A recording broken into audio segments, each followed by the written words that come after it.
Welcome to the talk program, the book review, which is being conducted by higher education for the last 2.5 years.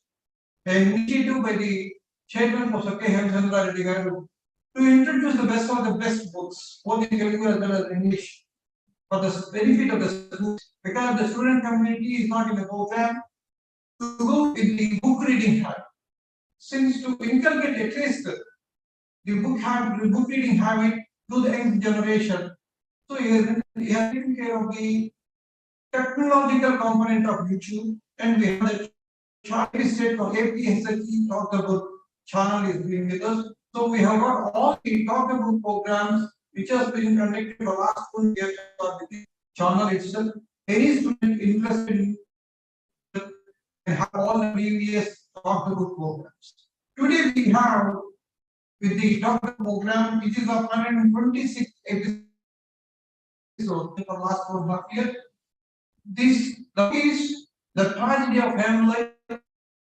Once we know the Hamlet becomes, the present generation may not know about it.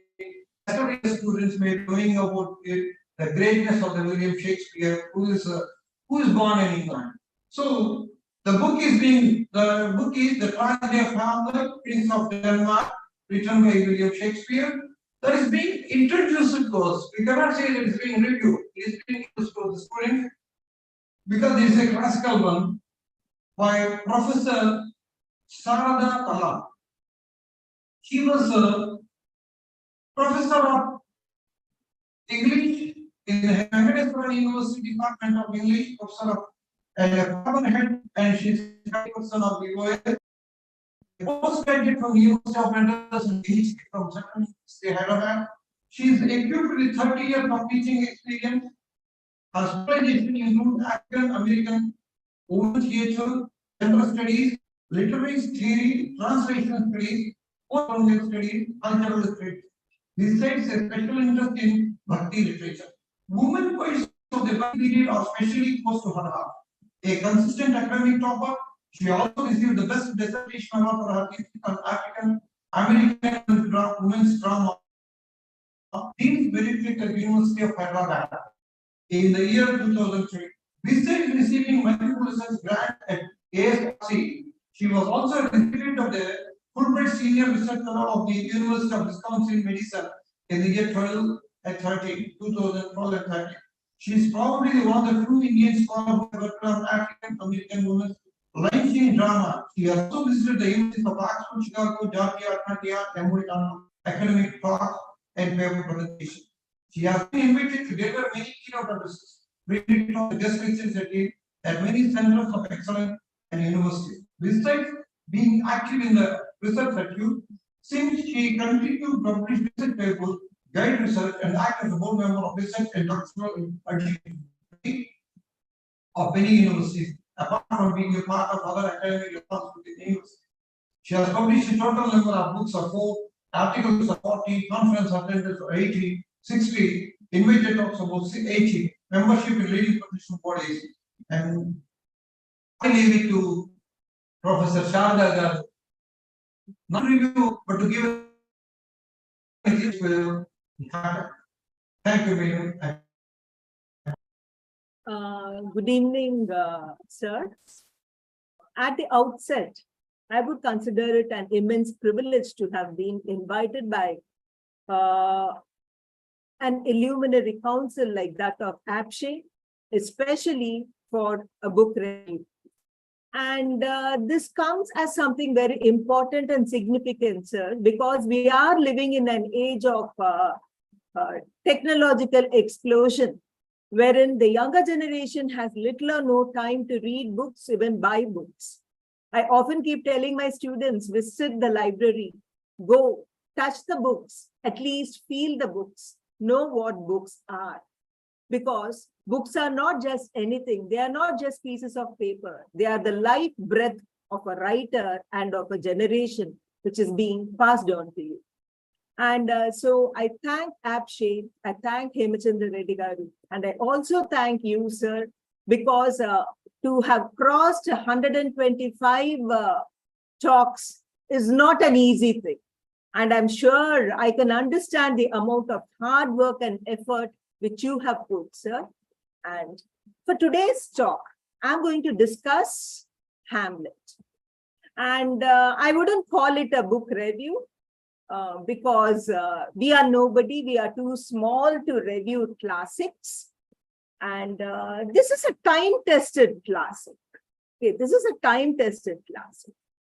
Because even after 700 to 800 years of its publication, as it was written by the yeoman writer, the stalwart of English letters, English literature, like none lesser than William Shakespeare. So even after 700 to 800 years, it still continues to be a highly and a widely read text. Before we move into the text of Hamlet, let us have a brief look at the age of William Shakespeare. How did the age of William Shakespeare look? William Shakespeare was born in the Elizabethan age, an age which was noted for its national unity, a sense of patriotism, a very strong sense of patriotism, loyalty to the country and the queen, and the sovereign or the queen was almost considered to be a divine figure there. Why did the country love England so much? Why were the Englishmen so very patriotic? Students of English literature would understand that England had just begun to consolidate itself during the period of Chaucer in the 14th century. And in the 15th and the 16th century, England was growing as a nation. During the age of the Elizabeth, you have the defeat of the Spanish Armada and pride in an expansion of trade and commerce, and wherein the queen gave permission to freely plunder the different nations.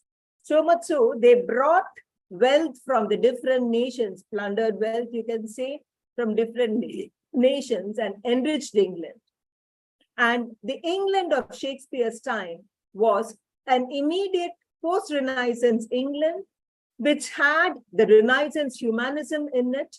They had a penchant to follow knowledge like a sinking star, drinking life to the leaves. So the pursuit in terms of knowledge. And Elizabethan Englishmen also took long travels and risky voyages. Books like Hakluyt's Voyages and Eden's History of Travel were very popular. People read it. The printing press was there. They had seen the first telescope. They had started exploring the world. Travel to Italy and France was a source of prestige because urban life in England was both filled with glitter and pageantry and also squalor and wickedness. London as a city was crowded and dirty. There were 2 plagues in Shakespeare's own lifetime, not very difficult for us to understand because we are just seemingly out of Corona. Now, the question is, why are we reading Hamlet now? A 16th century text in the 21st century.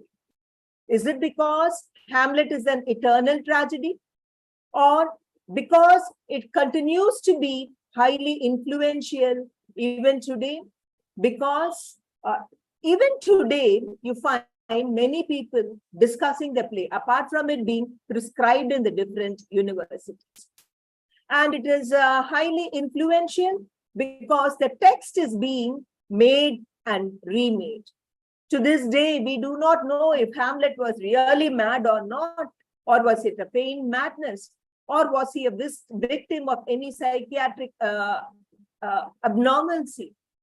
Because that question continues to remain unanswered. Therefore, Hamlet is an eternal enigma.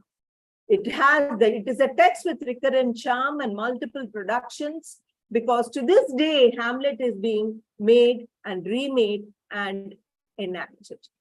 William Shakespeare, he was born on April 1564, and and he died on 23rd April 1616 at the age of 52.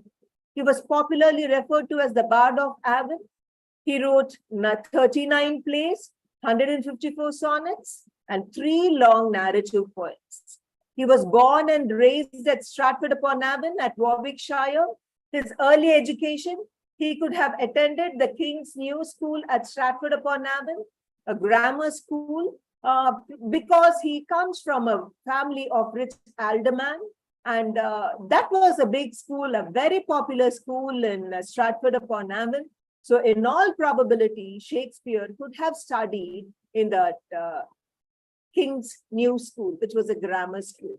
And in grammar school, probably he was educated with Greek and Latin, although it is usually said that Shakespeare knew small Latin and less Greek, but there are no surviving records of his education in Stratford-upon-Avon at the King's New School. But one thing is for sure, Shakespeare did not have any university education. And that is why he was looked down by many of his contemporaries, the university wits.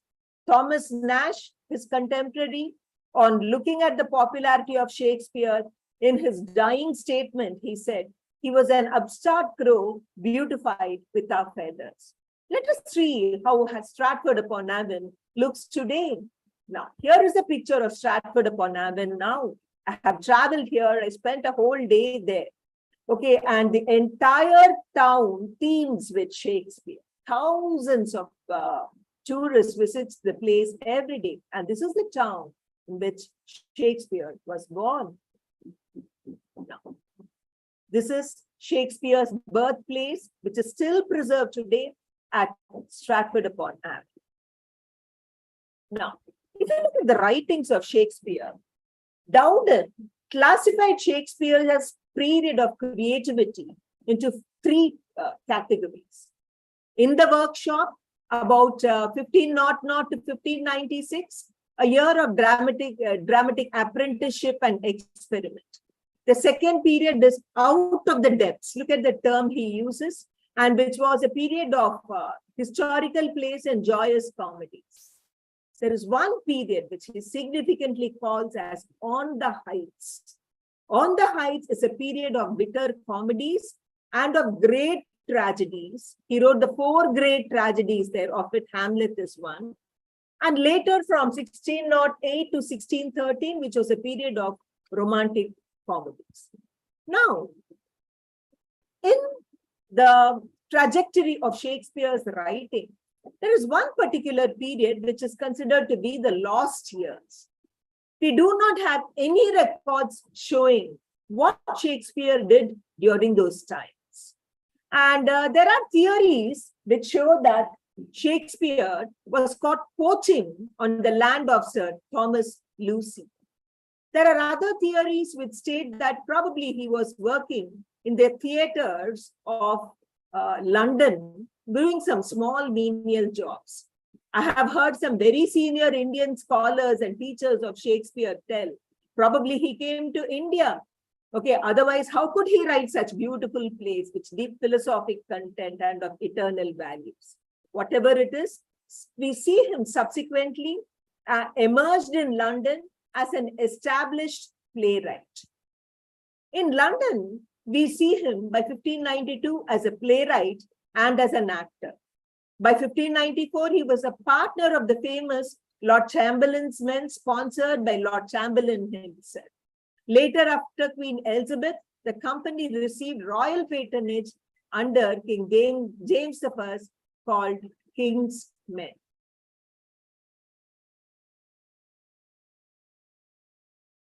In London, after his career as a dramatist in London, he returned back to Stratford-upon-Avon, and in 1599, the partnership members constructed the Globe on the bank of the River Thames, the Blackfriars Indoor Theatre, and in 1597, just before his retirement period, he purchased the second largest house in England, in Stratford-upon-Avon. This is the image of the Swan Theatre, the Globe Theatre, and this is the second largest house in Stratford-upon-Avon, which Shakespeare purchased.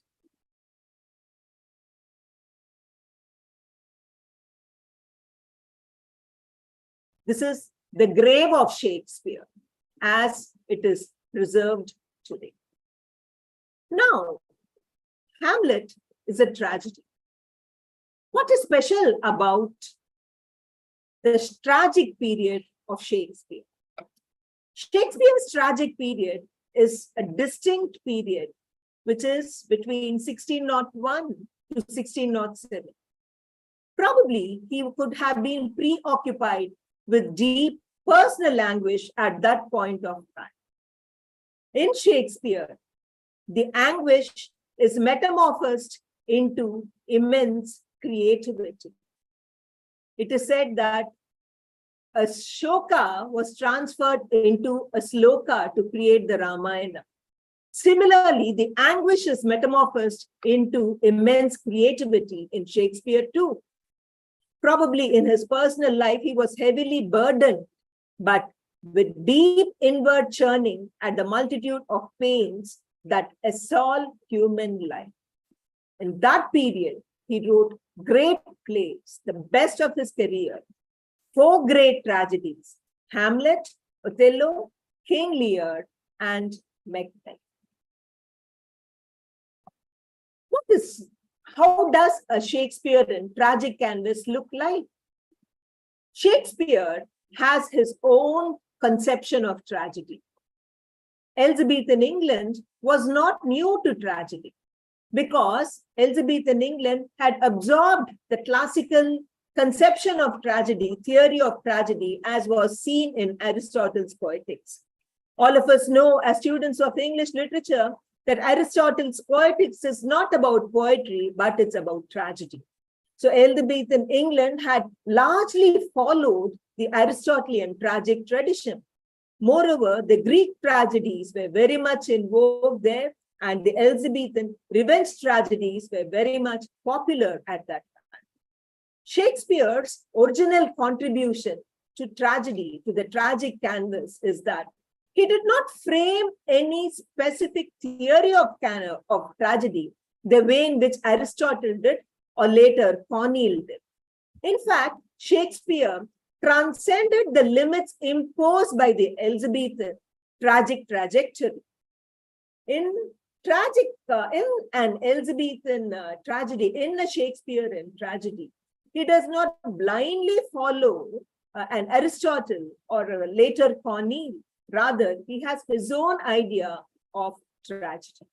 And in tragedy, in every Shakespearean tragedy, the world of evil looms large. For example, in Macbeth, the witch says in the very first scene, "Fair is foul and foul is fair." The same idea, the same statement could be applied even to Hamlet, because all which is fair is actually foul in the world of Hamlet. And all which is foul also seems to be fair to him. And entire Denmark looks like an unweeded garden. And in the Shakespearean tragedy, you have a story of an exceptional calamity. It is concerned with the death of a man in high estate whose sufferings are unusual. The tragic hero is not a paragon of virtue, but the tragic hero is somebody who's above the average level of humanity. And he differed in this manner from the Aristotelian concept of hamartia and the Aristotelian conception of the tragic hero. In every tragedy, there is a specific action. This action leads to a chain of other actions.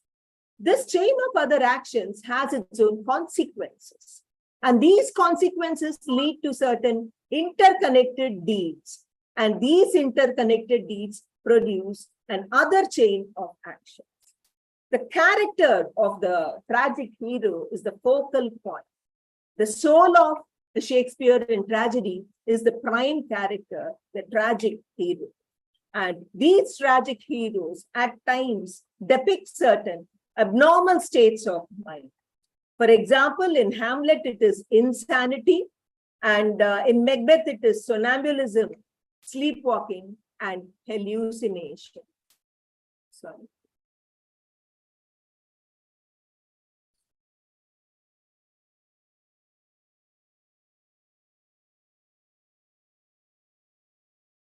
Sorry, a small disturbance.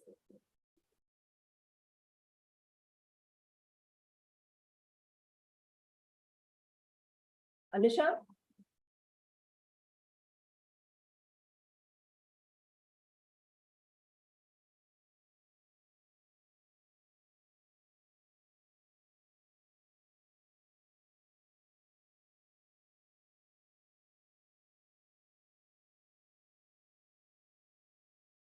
Anisha?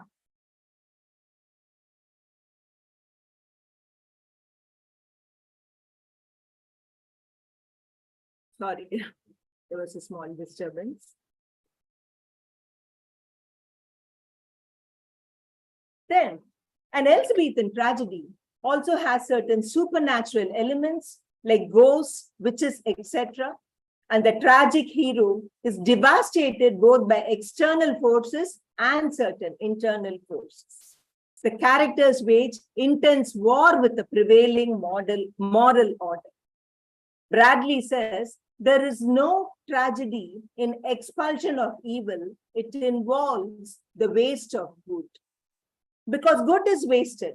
Good dies and evil dies. It's something like a Mahabharata, where towards the end, both the Kauravas and the Pandavas are all dead. Then, there is no justification of the ways of God to men, nor is it a divine comedy, but an intense exploration of the darkest corners of human life. The tragedies, Srinivasa Iyengar says, are a vast continent, jungle-like in their complexity, with royal oaks reaching up to the sky. The tragedies are vast, they are jungle-like, because the heroes are caught up in a world of labyrinthine maze. But now and then they are tall and towering figures, and that's why they are called as royal oaks reaching up to the sky. They are seductive because we cannot hate them, but deceptive pools here and there, and it looks as though there are forest fires in imitable fury, the wild beasts roaming, tigers and lambs thrown together in the same incalculable scheme of life. Well, this is what contributes to the complexities of life, the vastness of life, and the labyrinthine maze of life, as you see in a Shakespearean tragedy. Anisha, come here.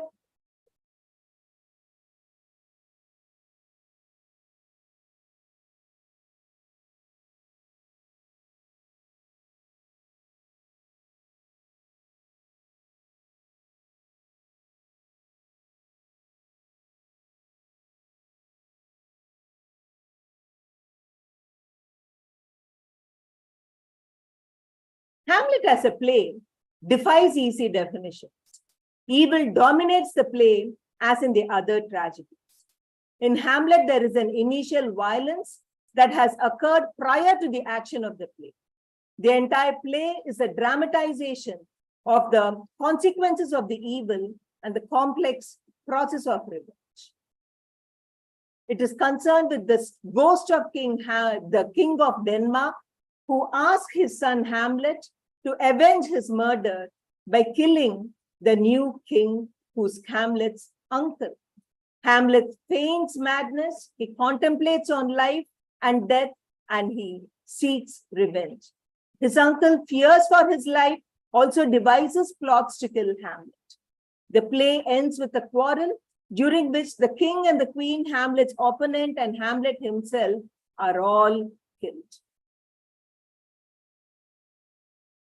The characters include Hamlet, Claudius, Gertrude, who's the queen of Denmark, the ghost of King Hamlet, then Polonius, Latus, Ophelia, Horatio, Rosencrantz and Guildenstern, Fortinbras, the two grave diggers, a sailor, and the doctor of divinity.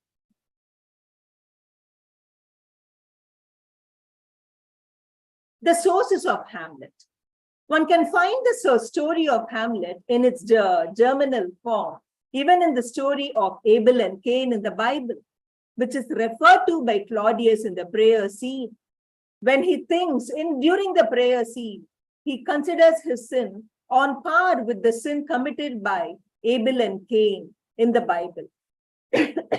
Such stories are also seen in the Orestian trilogy, in Agamemnon, Aegisthus, the Clytemnestra, and also in the folklore of Beowulf. The story of Hamlet is also seen in the 12th century Latin Saxo Grammatico pseudo-history, and also in Belleforest's work. Henslow's diary of 1594 mentions a revenge play called Hamlet. Kidd's Spanish tragedy is also very close to Hamlet, and it's a sequel to his Geronimo.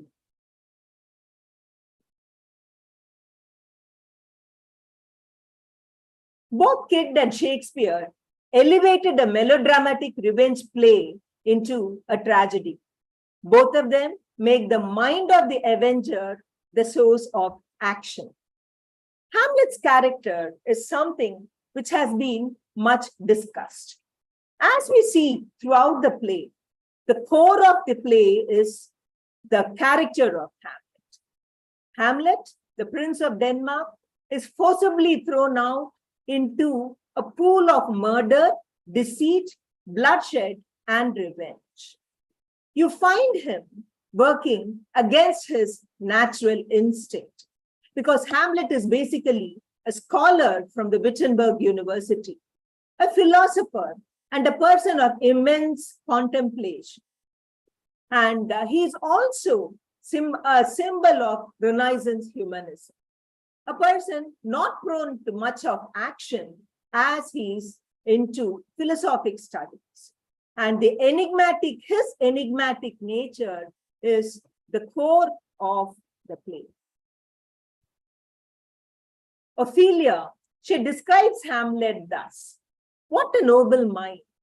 The courtiers, soldiers, scholars' eye, tongue, sword, the expectancy and rose of the fair state, the glass of fashion and mold of form, the observed of all observers. That's what Ophelia comments about Hamlet. There are certain transformative circumstances which alter Hamlet's physical and mental state. The news of his father's death is what shocks him. He hurries from Wittenberg to Denmark on hearing the news of his father's death.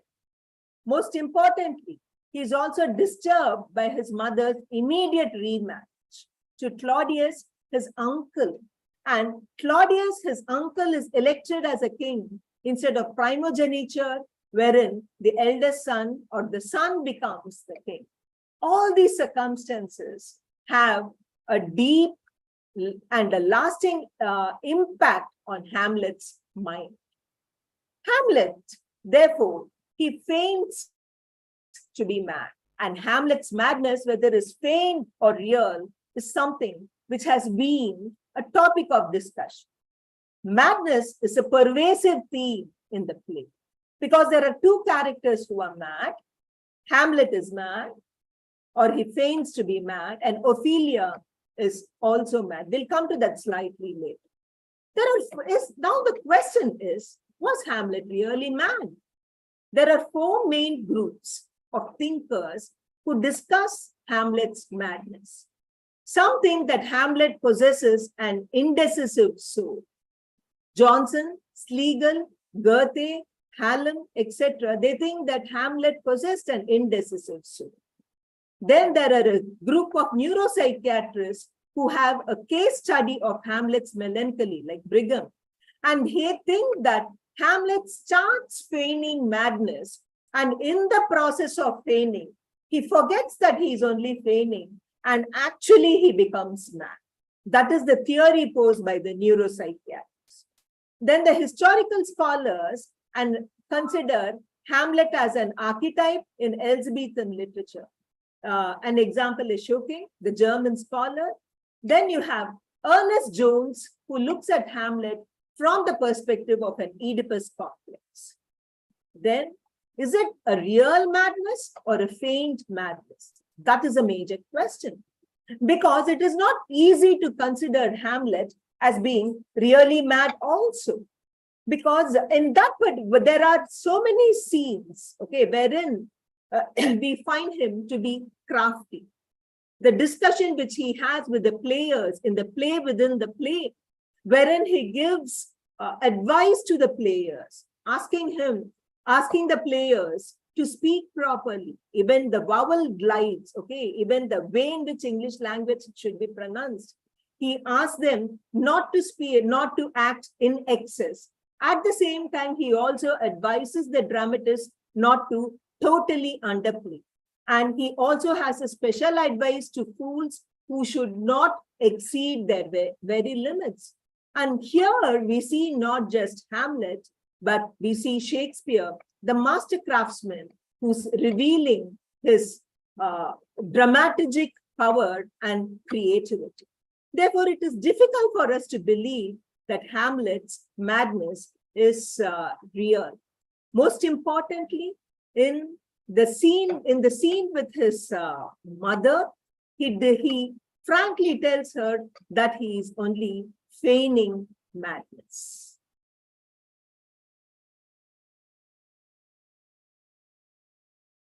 Now, in the process of madness, Act 3, you have the nunnery scene. In nunnery scene, he assaults Ophelia. He assaults Ophelia in the sense that it is verbal assaults and verbal blandishments. He tells her, go thee to a nunnery. He also, nunneries were places where nuns stayed, and in Elizabethan parlance, they also were whorehouses, okay, where prostitutes stayed. He loses faith in marriage because he's worried that even Ophelia, whom he sincerely loves, is now spying on him. And he has seen his mother Gertrude, who has immediately got into a marital relationship with his uncle. And therefore he says, go thee to a nunnery. He also comes down heavily on the institution of marriage. He says, I will give you plague for a dowry. And he says, if you want to marry Ophelia, marry a fool, because only a fool will get married. The next most important scene in the third act is the closet scene, which is an encounter between Hamlet and Gertrude, a very powerful scene in the play wherein he tries to evoke the conscience of his mother. He questions his mother in the so-called state of madness as to why she has chosen to marry his uncle, who's a satyr when compared to a Hyperion like his father. He asks her how she could easily yield to the lust and to the evil designs of the uncle. Towards the end of the closet scene, Gertrude, she shudders. She thinks, Hamlet, you are making me look inward, is what she says. And Claudius, who hides behind the arras, he also has a doubt if Hamlet's madness is real. And he says, madness in great ones should not go unheeded, is what he says. And it is in the process of madness, we see Hamlet's mind is in a state of immense turmoil. In a state of immense turmoil, Hamlet uses this dramatic device of soliloquy. Soliloquies are very important and effective dramatic devices in a tragedy, because soliloquies are one of the very important techniques which bring to us the deepest level of thought which prevails in a character. And I would look at two major soliloquies. There are totally 7 soliloquies in the play. Owing to time constraints, let us have a brief look at 2 major soliloquies. I would look at the first soliloquy, which says, oh, that this too solid flesh would melt and thaw and resolve itself into a dew. Hamlet had, and this is the first soliloquy he speaks, the moment he realizes that his father could have been murdered. So the first instinct of Hamlet is a death instinct. He wishes that he could die. Okay, and because it is a deeper angst that he suffers. He knows that the entire world, that the entire Denmark is an unweeded garden. And the entire world looks dark for him. And so he wishes anonymity and death. A very strong suicidal and a death instinct is what is revealed there. Another most quoted soliloquy is that to be or not to be, that's the question.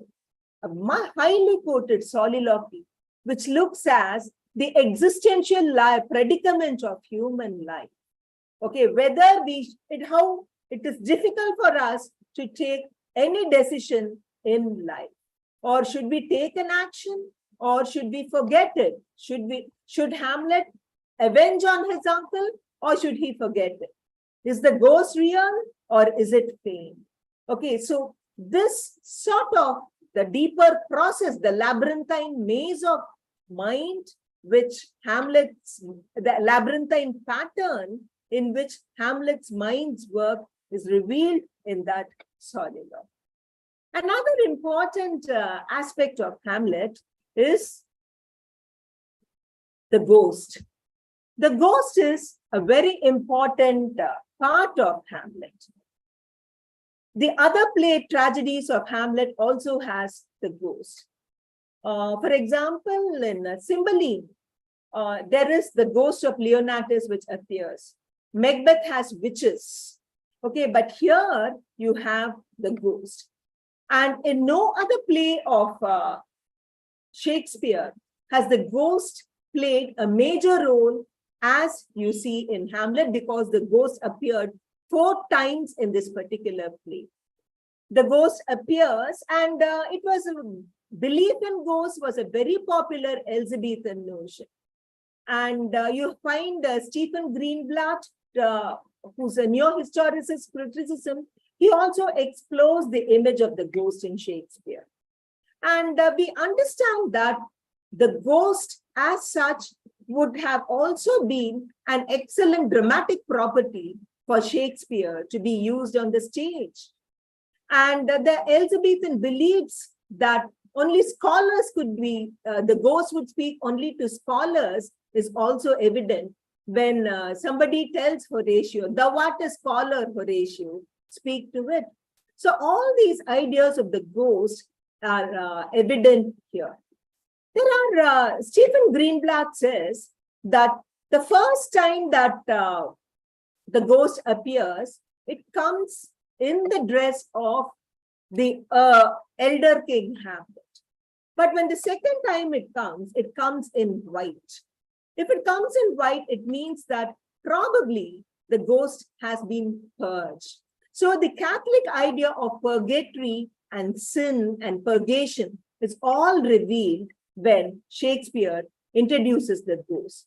And the ghost is very important technically also, because only after the ghost appears and reveals the truth that Hamlet makes his first soliloquy and he moves inward. So technically also the ghost is very important in the play.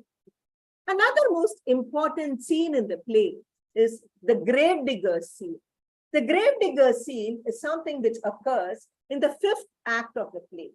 Ophelia is dead, and there are a few gravediggers, 2 gravediggers and their assistant, who are sitting in a grave, and they discuss, okay, about a body which is to be brought there. The corpse which is to be brought there is that of Ophelia. The gravedigger scene is usually interpreted as a comic relief, but well, it is only a seeming comic relief, because in the play, in a tragedy, it is this seeming comic relief which has the deepest philosophy on the rumination of human life and the mortality of human life. Okay, because the gravedigger looks at one skull and asks, "Is this the skull of a lawyer?" he asks.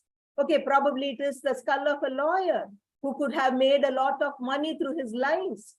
And another question which is posed is, probably the skull of Alexander also has gone to the grave like this, he says. And yet he also questions if Ophelia, a person of royalty and aristocracy, would also come to the grave and be eaten only by worms. Okay, which proves that all human life is mortal, earth to earth, ashes to ashes, and dust to dust.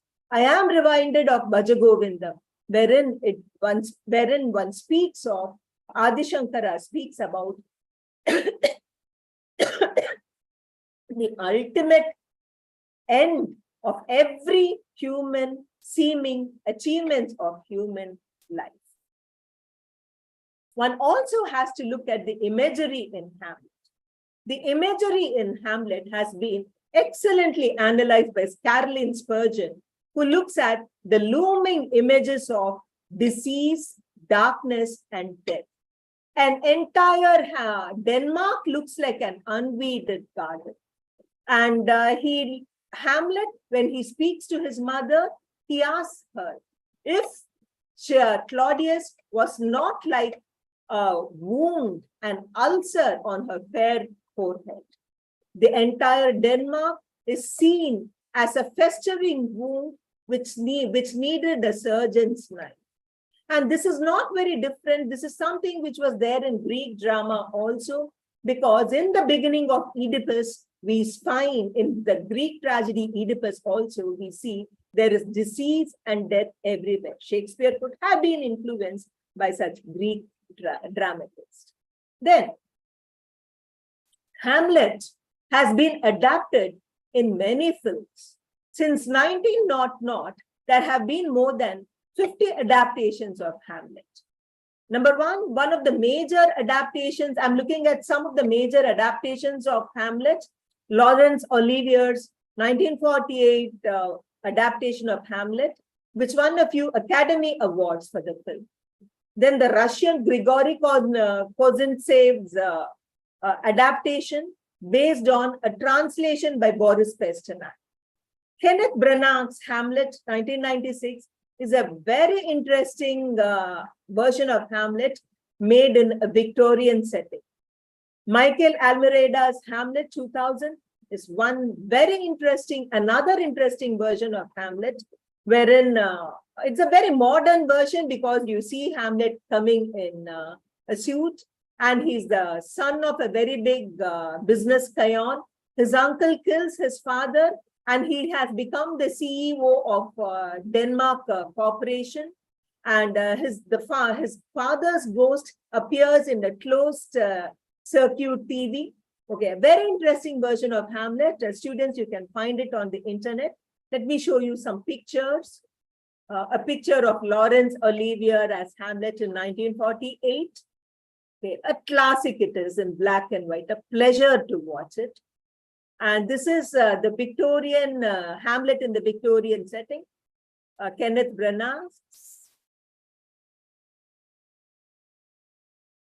And then Hamlet has also seen multilingual adaptations. There is a German Hamlet, which is known as The Rest is Science. Then there is also a Japanese director, Akira Kurosawa, who has also adapted Hamlet. The French, Claude Chabrol's Hamlet, he looks at only Ophelia. Tom Stoppard's film from the play Rosencrantz and Guildenstern Are Dead is an adaptation of Hamlet.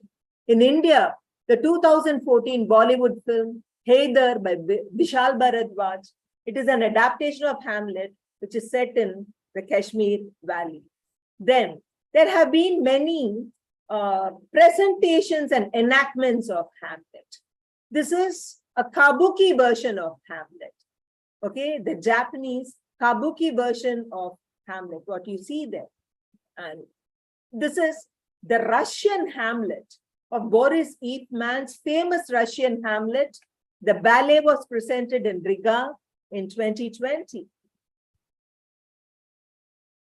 India also has its love for Shakespeare. Shakespeare is an integral part of Indian culture. There have been Indian interpretations of Shakespeare in drama and its ethos. For example, I have seen very senior professors compare Hamlet with Arjuna. King Lear has been interpreted in Guna theory. I also have a paper on that. And Shakespeare has been adapted and appropriated in India. And the Indian adaptations and appropriations of Shakespeare are older than other nations because India has had a very long colonial history. Moreover, the Indian culture is highly receptive. So the receptiveness of the mother culture, which can take in Shakespeare without allowing the mother culture by itself to be dismantled, is something unique to India. So the Shakespearean legacy has also permeated. Moreover, as a post-colonial nation, the concept of the colonizer and the colonized also arises in India, but we have adapted it and made Shakespeare our own. During the Indian Renaissance, Shakespeare was performed. Shakespeare was performed during the British Raj. In Kolkata, you had the garrison theatres, which produced Shakespearean plays. The first production was in Bombay from 1770. In Kolkata, 1780, during the Christmas time, Othello was performed. The famous theatres of Kolkata included the Chowringhee and the Sanssouci theatre. Tagore had also translated Macbeth in his school days. Girish Chandra Ghosh, 1893 translation, another great Bengali scholar, translation of Macbeth. It includes a Nandi or an invocatory verse, which is unique to Sanskrit drama. Among the southern languages, in Telugu also, Shakespeare was translated. Vasudeva Shastri translated Julius Caesar in 1876, and Gurujada Sri Ramamurthy translated Merchant of Venice in 1880. Kandukuri Veereshalingam Pantulu, he translated Comedy of Errors also.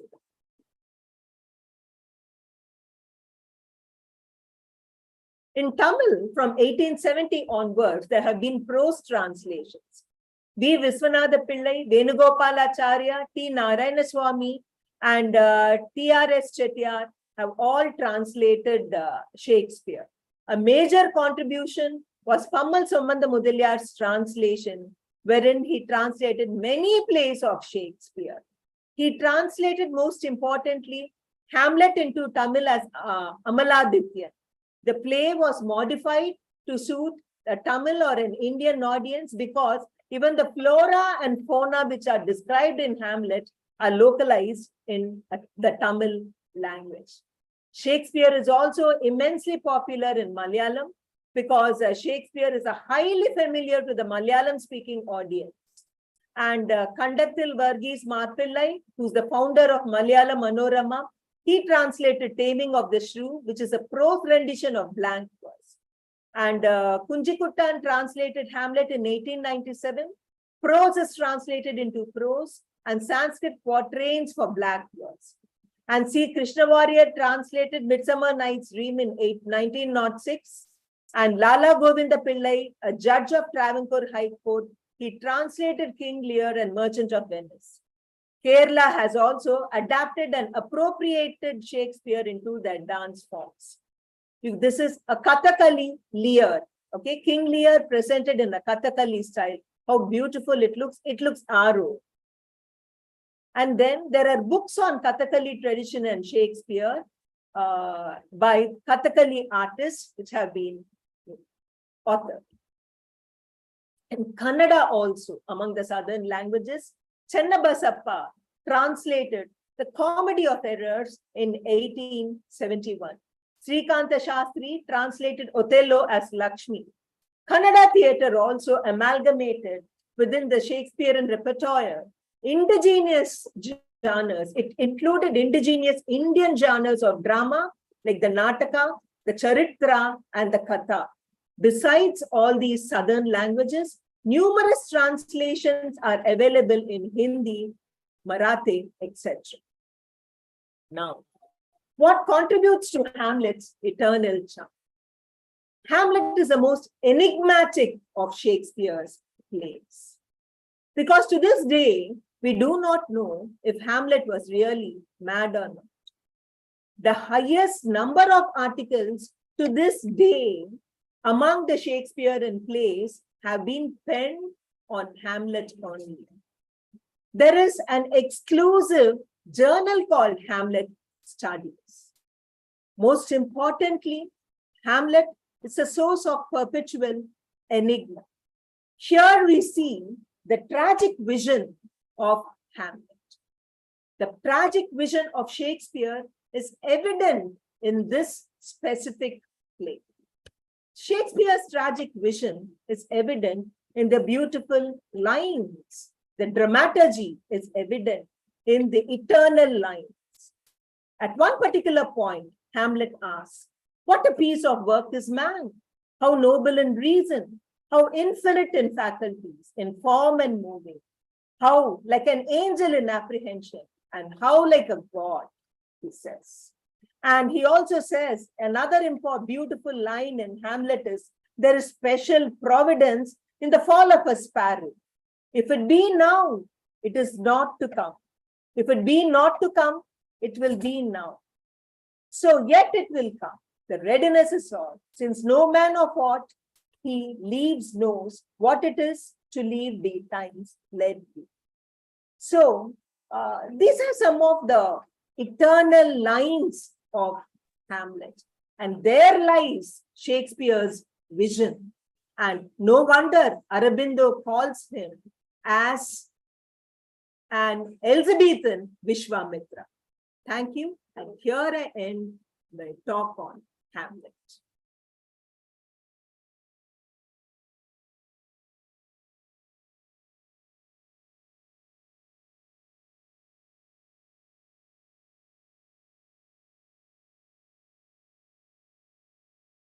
It's over, sir. Thank you.